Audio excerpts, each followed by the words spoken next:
Hello friends, welcome back to my channel. कैसे हैं आप सब? आई होप आप सब अच्छे होंगे और मन लगाकर अपनी तैयारी कर रहे होंगे। तो आज में जो सेकंड ग्रेड का सेकंड पेपर हिंदी है, तो उसमें से किस टॉपिक से कितने क्वेश्चन आते हैं तो आज हम इस पर डिस्कस करेंगे। तो क्योंकि अगर हम किसी भी एग्ज़ाम की तैयारी करते हैं तो सबसे पहले हमें उसके सिलेबस का एनालिसिस करना चाहिए कि किस टॉपिक से कितने क्वेश्चन आते हैं, किस टॉपिक पर हमें ज़्यादा ध्यान देना चाहिए और किस टॉपिक को हमें कम टाइम देना चाहिए। क्योंकि अब टाइम भी 3 महीने का बचा है, तो हमें ये पता होना चाहिए कि कौन सा हमारा स्कोरिंग पार्ट है और हमें किस टॉपिक पर ज़्यादा ध्यान देना चाहिए। क्योंकि कोई टॉपिक इतना बड़ा होता है कि उसमें से केवल एक क्वेश्चन पूछा जाता है और वो टॉपिक काफ़ी बड़ा होता है और हम बहुत टाइम उस पर वेस्ट कर देते हैं। इससे अच्छा तो हमें किसी एक टॉपिक जो काफ़ी बड़ा है उससे केवल एक क्वेश्चन पूछा जाता है, उसके बजाय तो हमें छोटे छोटे टॉपिक तैयार करने चाहिए कि जितना टाइम हम बड़े टॉपिक को याद करने में लगाएं उससे बढ़िया हमारे 3-4 टॉपिक तैयार हो जाए।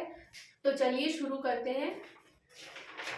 जो सेकंड ग्रेड हिंदी का सिलेबस है उसमें सबसे पहले हमारे आती है हिंदी ग्रामर, जो कि सबसे बड़ा पोर्शन ग्रामर का ही है। तो इसके लगभग 50 से 55 तक क्वेश्चन पूछे जाते हैं और ये कभी कभी इनकी संख्या 60 तक भी हो सकती है।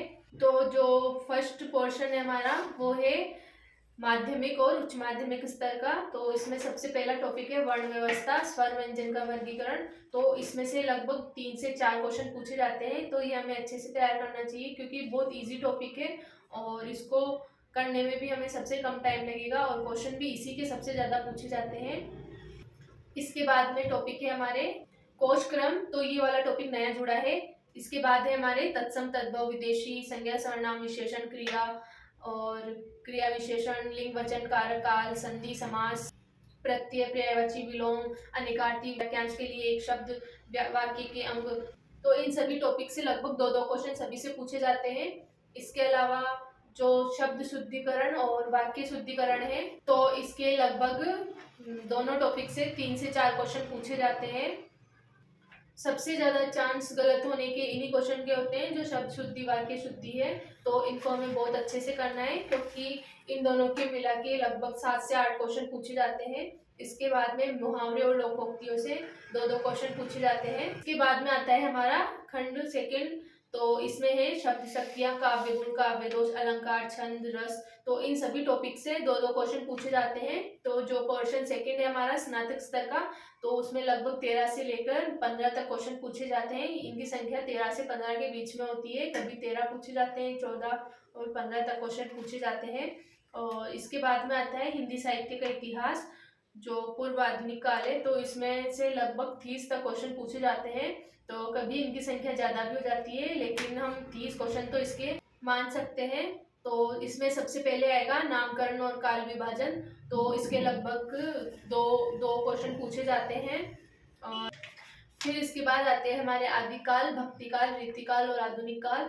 तो आदिकाल है तो उसमें आदिकाल में से 3 क्वेश्चन तक पूछे जाते हैं। फिर इसके बाद में आता है हमारे भक्तिकाल, तो भक्तिकाल से 5 क्वेश्चन पूछे जाते हैं। इनकी संख्या कम ज़्यादा होती रहती है। और फिर रीतिकाल से 4 क्वेश्चन पूछे जाते हैं। सबसे ज़्यादा ये आदिकाल, भक्तिकाल, रीतिकाल और जो आधुनिक काल है, तो उसमें से सबसे ज़्यादा क्वेश्चन आधुनिक काल के पूछे जाते हैं। आधुनिक काल के लगभग 5 क्वेश्चन पूछे जाते हैं। और ये जो पद्य गद्य है, भारतेंदु युग, द्विवेदी युग, छायावाद, छायावादोत्तर, कहानी, उपन्यास, नाटक, निबंध, प्रमुख प्रवृत्तियाँ, तो इन दोनों के मिलाकर 10 क्वेश्चन तक पूछे जाते हैं। और फिर इसके बाद में आती है हमारी हिंदी भाषा। तो हिंदी भाषा में जो टॉपिक है हिंदी भाषा का उद्भव विकास, हिंदी की बोलियाँ और राजस्थान की बोलियाँ, इसके अलावा देवनागरी लिपि का मानक स्वरूप। तो इन सभी 4-5 टॉपिक में से कुल 5 क्वेश्चन पूछे जाते हैं और ये ज़्यादा हार्ड नहीं होते हैं और टॉपिक भी बहुत छोटा है। तो इस टॉपिक को हमें अच्छे से तैयार करना चाहिए। और इसके बाद में आते हैं हमारे निर्धारित पाठ। तो इसमें से टोटल 25 क्वेश्चन तक पूछे जाते हैं। इसमें है कबीर ग्रंथावली, रामचरितमानस, ब्रह्मनर गीत सार, मीरा पदावली, बिहारी रत्नाकर। तो लगभग इन सभी में से दो दो क्वेश्चन पूछे जाते हैं और इनकी संख्या कम ज़्यादा होती रहती है। कभी किसी टॉपिक में से इनमें 3-3 तक क्वेश्चन भी पूछा जा सकता है। और लगभग लेकिन सभी टॉपिक में से दो दो क्वेश्चन तो पक्का पूछे जाते हैं। इसके अलावा किसी टॉपिक से 3 क्वेश्चन भी पूछे जा सकते हैं। फिर इसके बाद में आता है हमारे कहानी आती है हमारी, उसने कहा था पूस की रात यही सच है और आषाढ़ का एक दिन। तो इन सभी में से लगभग दो दो क्वेश्चन सभी में से पूछे जाते हैं।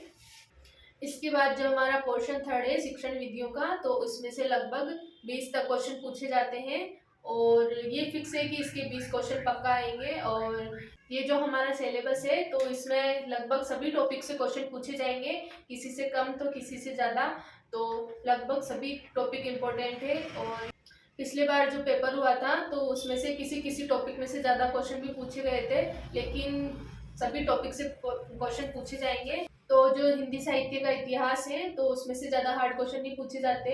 और जो हमारा फर्स्ट पोर्शन ग्रामर है तो हमें उस पर ज़्यादा ध्यान देना चाहिए, क्योंकि लगभग 50 क्वेश्चन तो ग्रामर के पक्का पूछे जाते हैं, तो इनकी संख्या कभी कभी तक 60 भी पहुंच जाती है। और ग्रामर के क्वेश्चन ज़्यादा हार्ड भी नहीं आते हैं, बिल्कुल ईजी आते हैं। लेकिन ग्रामर जो है तो वो कभी भी हमारी मेरिट डिसाइड नहीं करेगी, क्योंकि ग्रामर के क्वेश्चन तो लगभग सभी के सही होते हैं और लगभग ग्रामर सभी को अच्छे से आती है। तो हमें ज़्यादातर ध्यान इतिहास पर देना चाहिए, जो हिंदी साहित्य का इतिहास है, क्योंकि ग्रामर की क्वेश्चन तो लगभग सभी सही कर लेते हैं। मेरिट डिसाइड तो किस दूसरे टॉपिक से होती है, तो हमें दूसरे टॉपिक पर ज़्यादा ध्यान देना चाहिए। तो मैंने आपको बता दिया है कि किस टॉपिक से कितने क्वेश्चन पूछे जाते हैं। इसके अलावा भी आपका कोई और क्वेश्चन हो तो आप मुझे कमेंट कर सकते हैं। तो आज का वीडियो यहीं तक, अब मिलते हैं किसी नेक्स्ट वीडियो में। तो अगर आपको ये वीडियो हेल्पफुल लगा हो तो please like, comment, share and subscribe my channel. अब मिलते हैं किसी नेक्स्ट वीडियो में। Thanks for watching.